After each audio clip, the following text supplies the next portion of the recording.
হালকা মেকআপ করে আইছি, এখন আমি কলেজে যাওয়ার লাগা পুরা রেডি। দেহি ঠিকঠাক লাগতাছি নি? মা কিতা আমি কলেজে যাইতাছি গা, বুঝছো? যাইতাছস গা মানে ভাত খাইতে না?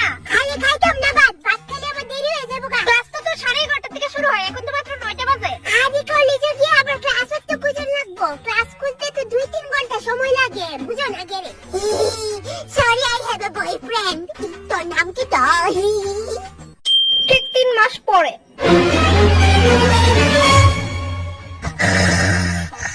দেখ প্রিয়া, তুই ডেলি ডেলি কলেজ যাইতি না আর আমি চুপ থাক, এটা কিন্তু একদমই ভাবিস না। তাড়াতাড়ি উঠ, উঠা কলেজে লেগা রেডি হ। যাইতাম না কলেজে। কিটা কইতাছস তুই? গত 3 সপ্তাহের মধ্যে মাত্র 3 দিন গেছস তুই কলেজে। ভাল লাগে না আমার কলেজে যাইতে, কেডা জানি কই কলেজ লাইফ ইজ বেস্ট। আমার তো অনেক বোরিং লাগে কলেজে। আর তুই বাড়ি থাকলে যে আমার বোরিং লাগে? শুন প্রিয়া, তাড়াতাড়ি উঠ, নইলে দুনামো। উঠটা ব্রাশ করে